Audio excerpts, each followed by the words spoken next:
Pemirsa, Gubernur Jawa Barat Deddy Mulyadi menyampaikan pidato perdana dalam rapat paripurna DPRD Jawa Barat yang berlangsung di gedung DPRD Jabara Bandung pada hari Jumat 21 Februari 2025 ini hari. Pidato tersebut merupakan momen penting dalam awal masa kepemimpinan Deddy Mulyadi sebagai gubernur, di mana ia memaparkan visi prioritas dan komitmennya untuk membangun Jawa Barat.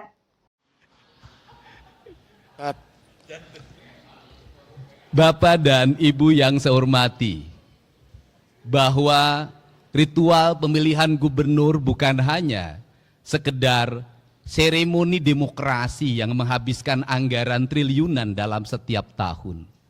Tetapi yang lebih esensi dari itu adalah membangun komitmen bersama bahwa bangsa ini bisa membuka ruang demokrasi yang terbuka, dipilih oleh seluruh rakyatnya yang memenuhi batasan usia undang-undang, dan Jawa Barat adalah tingkat pemilih tertinggi di Indonesia. Dalam tingkat pemilih tertinggi di Indonesia itu, kita mampu menyelenggarakan demokrasi dengan baik, demokrasi yang mengedepankan semangat silih asa, silih asuh dan silih asi. Itu dibuktikan dengan tidak adanya gugatan di Mahkamah Konstitusi. Untuk itu saya mengucapkan terima kasih kepada pasangan calon gubernur Jawa Barat. Yang pertama pasangan Kiai Haji Adang, pasangan Pak Ahmad Saihu, dan pasangan Pak JJ yang telah membuka ruang demokrasi dengan kebersihan hatinya. Demokrasi bisa berjalan dengan baik dan memberikan ketauladanan bagi kita semua. Dan paling penting adalah demokrasi harus melahirkan kesejahteraan publik. Kesejahteraan publik itu tercantum dalam logonya pemerintah Provinsi Jawa Barat, Gemah Ripah Repeh Rapi. Gemah Ripah Repeh Rapi adalah kemanunggalan prinsip-prinsip dasar kehidupan yang dalam ajaran Sunda ada tujuan utama dalam hidup, yaitu mewujudkan manusia Pancawaluya. Manusia Pancawaluya adalah manusia yang cager, manusia yang bager, manusia yang benar, manusia yang pinter, dan manusia yang singer.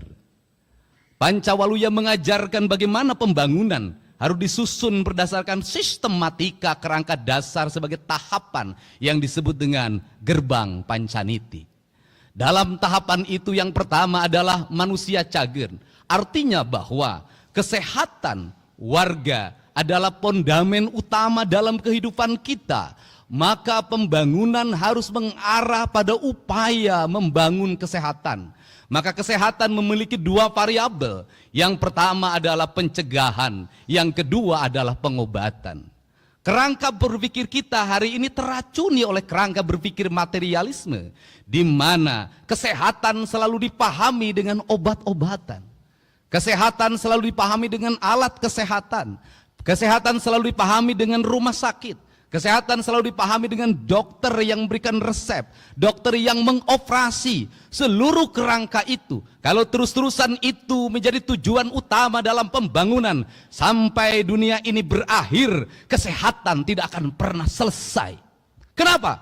Kesehatannya bukan berbasis membangun manusia yang sehat, tetapi berbasis proyek kesehatan, berbasis bisnis kesehatan. Kalau kesehatan sudah menjadi proyek kesehatan dan bisnis kesehatan, maka Pancasila yang kita agung-agungkan sudah terdegradasi dalam materialisme, di mana manusia boleh mengeksploitasi orang lain demi kapitalisasi yang dimilikinya, di mana manusia boleh memiskinkan orang lain demi perusahaannya mendapat keuntungan. Kalau kita konsisten pada konsep Pancasila, kalau pada konsep silih asa, silih asi, silih asuh, maka kesehatan bukan hanya pengobatan, tapi kesehatan membangun manusia yang sehat, dimulai dari pola hidup yang sehat.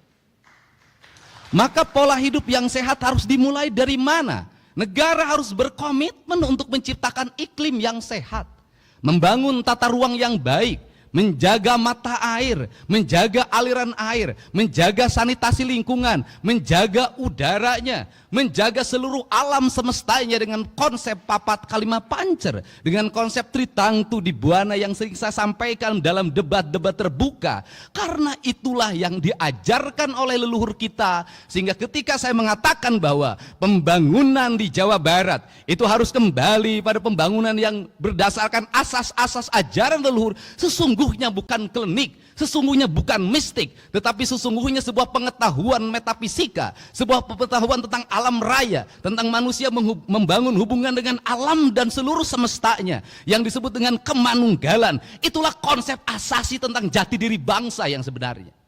Untuk itu turunannya seperti apa? Maka turunannya gunung kudu awian, lengkop kudu balongan, lebak kudu sawahan. Maka merawat alam, membubarkan berbagai bentuk perangkat perusakan terhadap alam adalah komitmen terhadap alam, dan ujungnya adalah komitmen terhadap Tuhan, komitmen terhadap Allah Subhanahu wa Ta'ala. Bagi saya tidak berarti penyembahannya pada Allah kalau tangannya mengeruk kekayaan alam, menghancurkan ekosistem, menghancurkan ekologi, membuat kerusakan bagi orang lain, melahirkan penderitaan bagi orang lain. Bagi saya bertuhannya adalah bertuhan kebohongan.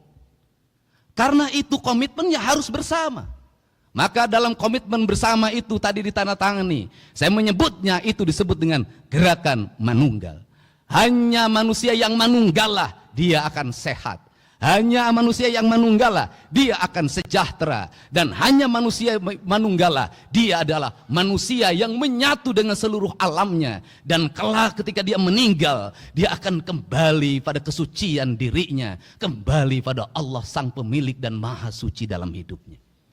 Perspektif itulah yang harus dibangun dalam kerangka berpikir ideologi pembangunan. Untuk itu, dari sekarang saya minta seluruh konsepsi pembangunan di Jawa Barat harus berdasarkan asas kesehatan. Kir mobil harus asasnya kesehatan. Menjaga keselamatan penumpangnya, menjaga keselamatan sopirnya, usia kendaraannya bukan hanya memenuhi perangkat administratif.